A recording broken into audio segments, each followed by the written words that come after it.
Dungeons and Dragons. Have you seen any of this pop up on your timeline? I have. Yes. Yeah. I have, yeah.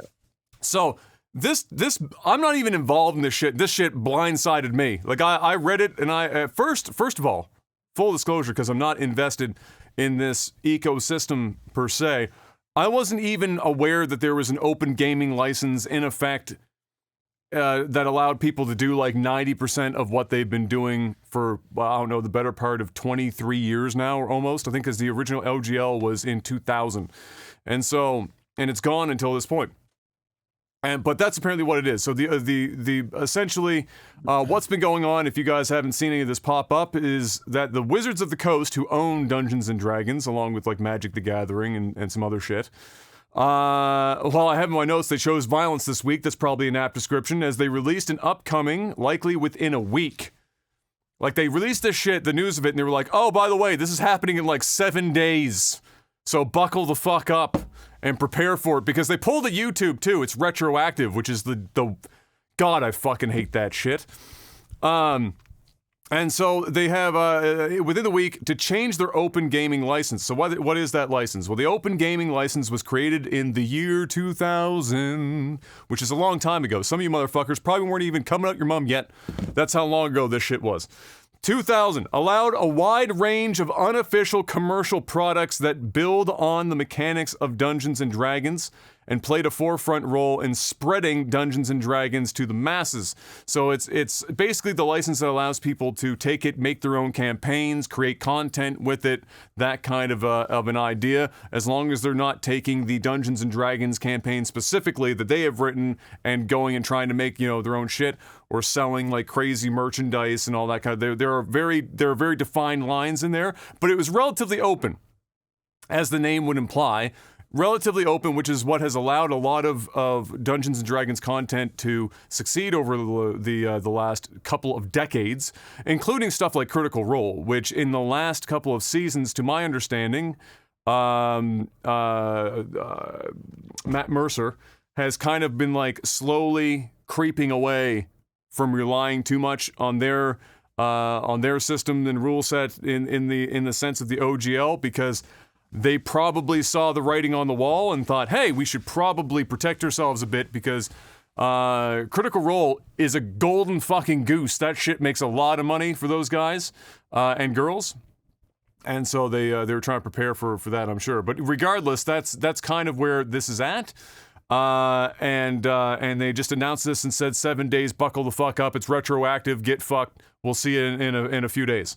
To expand on that a little bit more, in the new OGL, so the new open gaming license, they're looking to implement, or the one that they're looking to implement, would all but wipe out the majority of the existing content that exists outside of the Wizards of the Coast's own works.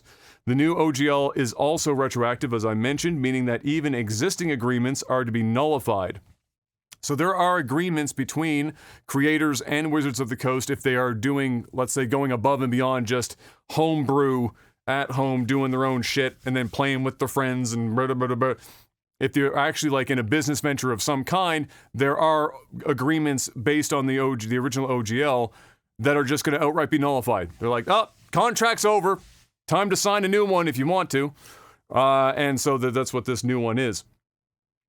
This has, of course, caused a lot of frustration through the D&D community, and it will be interesting to see how much, if any, change occurs based on the feedback. There's been a lot of people that have businesses and stuff that have agreements with the original OGL. I saw a couple just before we went live, actually. There was one that was talking about the fact that they're just sitting there, they're like, nobody in the community, like in the Dungeons & Dragons community, wants to talk about anything else until this is settled and everyone knows what the fuck is really going on.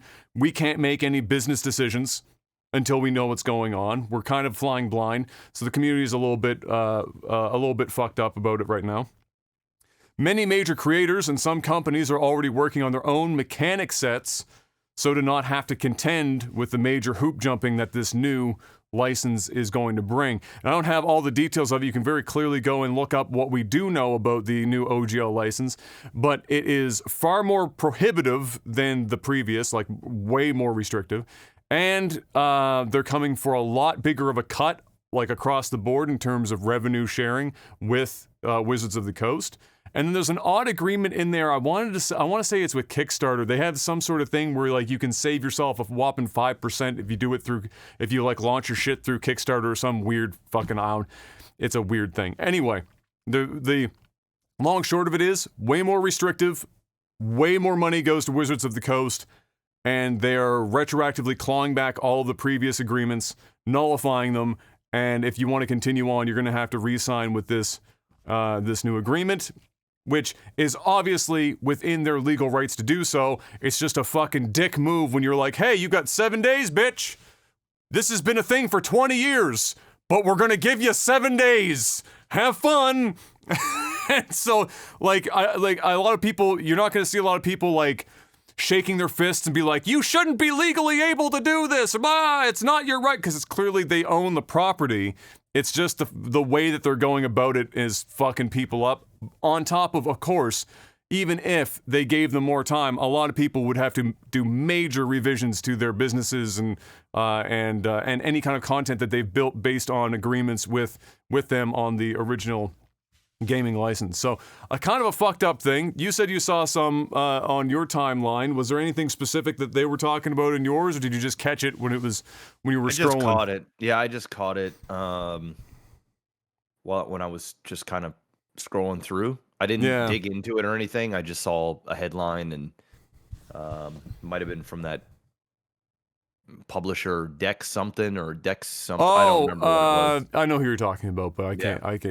Yeah. I saw it, and then I was like, oh, okay. And then that was pretty much it, because I don't follow Dungeons and Dragons. It's not it's just not my jam, so I don't really have much.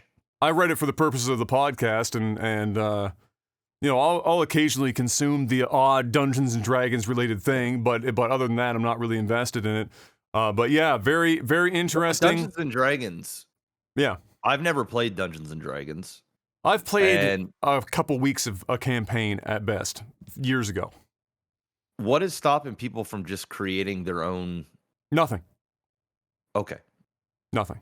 So, like, as far as copyright's concerned, what would be interesting, I'd love to ask a lawyer that would have answers to this, but it is to my understanding that you cannot copyright game mechanics. You can only copyright like the let's say the audio visual portions, the IP itself. Yeah. So, and there are exceptions to that, like for example, but not the mechanics of the IP. Yeah, well, yeah, because they're supposed to be separate things, right? So there are some crazy exceptions, like for example, Monopoly actually has copyright of the Monopoly mechanics. It's a very rare example of this, and I'm sure if you went digging, there are probably like some really specific short-term, we own this thing for at least the next 15 years type shit, but it's not like in perpetuity or some nonsense. Unless you're Disney, then everything you do is in perpetuity, but in this instance, not so much. So is there anything stopping people? No, it's just that for 20 years, this OGL has left them, and so they can do it. And there are some, the one that you mentioned is, I believe, one of them that said, we're already like halfway there. We're just going to go, it's a lot of work. One does not simply just out and fucking like create Dungeons and Dragons, but that's going to definitely happen with some of the people that have a lot of money and time. They'll have that, and so like I feel like ironically here, this is just going to end up proliferating direct competition. Yeah. With Dungeons and Dragons. And you never know, somebody might create a better version of like a more modern version of Dungeons and Dragons. And I mean, they could literally call it, they could call it like Don'ts and Donuts, and it still says D&D. You know what I mean? Like it could literally be, I don't know. They might be able to get away with that in court, though. Like Dungeons and Dragons could be like D&D is basically just wholly fucking associated with Dungeons and Dragons. They might win that one. But I'd like to see it happen. I'd like to see somebody give it a shot. For sure. I do think that might happen, though. I think at this point, there are a lot of very talented people in the community that have been dungeon masters or whatever for a long time that are probably part of some of these companies. And I fully suspect that they are wholly capable of coming up with very good, fun game mechanics for a similar system like Dungeons and Dragons. And so, I mean, I saw a joke about this on my timeline as well, where somebody said, finally, all these groups where there's been that dungeon master that's been bugging their fucking players for 5 years to play this random fucking game that nobody's heard of, they're finally going to have to do it now. They're not going to have a choice, and they're going to find out that it's not a bad, it's a pretty good game kind of a situation. So yeah, I think the two things I'm interested in is, does Wizards of the Coast claw this back very much, if at all? And two, what's the result in the market in, like, let's say 5 or 10 years from now if they don't revise this license in terms of their competition? Are they literally just, they're shooting the not to use the golden goose twice in 5 fucking minutes, but are they fucking shooting their own golden goose? Having this as open as it was, they were proliferating Dungeons and Dragons, and it's more popular now than it's ever been in the history of Dungeons and Dragons. And just at its peak, they're like, time to take it out back. I don't quite understand where they're coming from, but okay, Wizards, you do you. We'll see how it all goes. And best of luck to the fucking, like, literally like thousands of people that are involved in businesses or run their own business based on this 20+ year license that are now scrambling over the course of the next 5 fucking business days to try and pick up the pieces and figure out how they're going to navigate this new paradigm for them going forward.